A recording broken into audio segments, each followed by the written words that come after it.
کہ ابھی جو اس ٹائم جو حالات ہیں معاشرے میں، اس میں عدل و انصاف کے حوالے سے ہم آج بات کریں گے۔ اسلامی معاشرے میں عدل و انصاف کی کتنی اہمیت ہوتی ہے، اور موجودہ حالات میں عدل و انصاف قائم کرنے کے لیے ہمیں کیا کرنا چاہیے؟ رسول پاک صلی اللہ علیہ وسلم نے ارشاد فرمایا اتقوا اللہ وعدلوا فی اولادکم۔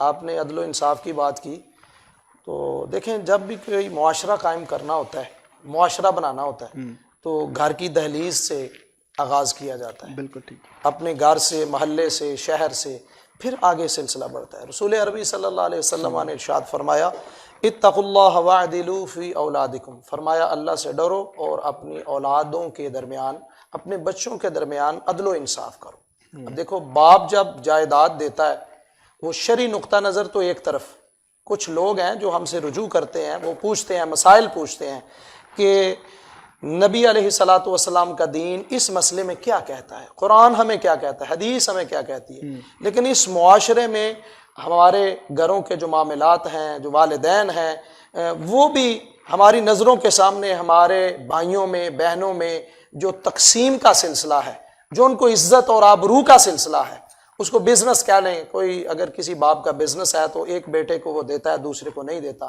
دوسرے کو آگ کرنے کو وہ اس کا جی چاہ رہا ہوتا ہے، جیسے اخبارات میں لگا ہوتا ہے کہ میں نے اپنے بیٹے کو آگ کر دیا۔ ہمارا دین یہ سب سے پہلے یہ حکم دیتا ہے کہ اپنے گھر سے سلسلہ شروع کیا جائے۔ اگر ہم دین کے آغاز کی بات کریں تو وہاں بھی یہ ہے کہ مکہ کی پرکیف وہ وادی، وہ ہوا، وہ فضا، یہ گواہ ہے کہ رسول پاک نے فرمایا بدأ الاسلام غریبا وسیعود غریبا طوبی للغرباء او کما قال علیہ السلام۔ یعنی جب اسلام چلا تھا غریب تھا، ان قریب غریب ہو جائے گا، اور غریبوں کو خوشخبری ہے۔ یہ بات سنانے کا مقصد یہ ہے کہ آغاز جو ہوتا ہے وہ بیسیکلی اپنے گھر سے، پھر ہم اگلے معاشرے میں نکل سکتے ہیں۔ تو اس لیے سب سے پہلے چاہیے کہ اگر عدل و انصاف کرنا ہے تو والدین کو دیکھنا، اگر ماں ہے، ماں کو چاہیے اس کی اگر 2 بیٹیاں ہیں تو ان کے درمیان وہ عدل و انصاف کرے۔ باپ کو چاہیے اپنے 2 بیٹے ہیں، 4 بیٹے ہیں، ان کے درمیان عدل و انصاف کرے۔ گھر کی دہلیز سے جب اسلام پنپتا ہوا، کھلتا ہوا پھول کی طرح، کھلا ہوا خوبصورت پھول کی طرح جب وہ گھر سے ملے گا تو وہ معاشرے کے لیے ایک رول ماڈل بن جائے گا۔ معاشرے میں عدل و انصاف کی ہوا اور فضا قائم ہوتی ہوئی نظر آئے گی۔ اب دیکھو، اگر ماں باپ، مجھے افسوس ہوتا ہے، ماں باپ اگر موبائل پہ لگا ہے تو اولاد نے تو ایٹومیٹکلی لگنا ہے۔ وہاں پہ کیا کریں گے؟ وہی بچہ جب معاشرے میں نکلے گا، چونکہ اسلام سکھاتا ہے پہلے آپ کو علم حاصل کرنا ہے، پھر عمل کرنا ہے، پھر آگے اس کو پہنچانا ہے، پھر اس پہ مبنی معاشرہ قائم کرنا ہے۔ پہلے تو ہمارے اندر یہ ہونا چاہیے کہ عدل و انصاف کیا ہے، درمیانہ۔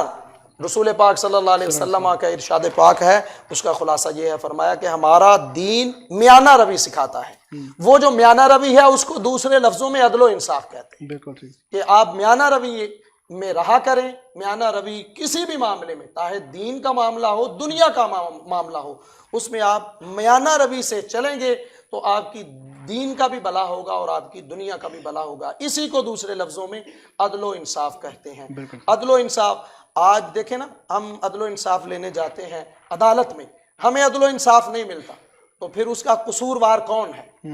تو میں سمجھتا ہوں اس کا قصوروار جہاں پہ ہمارا معاشرہ ہے، اس میں اسی معاشرے سے وہ نکل کے ایک وہ عدالت میں بیٹھا جج ہے، وہ جو ہے شواہد کی بنیاد پر، ٹھوس جو ہے شواہد موجود ہیں، سچ پہ مبنی گواہان موجود ہیں، پھر بھی وہ عدل و انصاف نہیں کر رہا۔ اس کی وجہ یہ ہے کہ ہمارے معاشرے میں یہ چیز جو ہے اس کا فقدان ہے۔ اس وجہ سے عدالت عالیہ کی طرف جاتے ہوئے بھی لوگ کنفیوژن کا شکار ہو چکے ہیں کہ اب ہمیں یہاں سے نہیں، آپ دیکھیں، آپ ماشاءاللہ سمجھدار ہیں، بہت سارے لوگ ایسے ہیں، سوشل میڈیا بڑا پڑا ہے، یوٹیوب بڑا پڑا ہے، جو کہتے ہیں ہمیں یہاں پہ اس معاشرے میں، پاکستانی معاشرے میں یا ہمارے اس عدالتی نظام میں ہمیں عدل و انصاف نہیں مل سکا اور شاید نہیں ملے گا۔ ہمارا یہ عدل و انصاف کا فیصلہ ہمارے اللہ پر ہے، اور اللہ ہمارا اس کا فیصلہ کرے گا، اور وہ اپنی ساری زندگی کی، وہ پوری زندگی کی جمع پونجی لگانے کے بعد وہ اپنا فیصلہ اللہ پر چھوڑتے ہیں اور اس دنیا سے چلے جاتے ہیں، اور یقیناً ان لوگوں سے قیامت کے روز پوچھا جائے گا، حساب ہوگا۔ اس لیے ہمیں چاہیے کہ معاشرے کو بہتر بنانے کے لیے اپنے گھر سے عدل و انصاف کے سلسلے کو شروع کریں اتقوا اللہ وعدلوا فی اولادکم او کما قال علیہ السلام، اللہ سے ڈرو اور اپنی اولادوں کے درمیان جو ہے عدل و انصاف. بالکل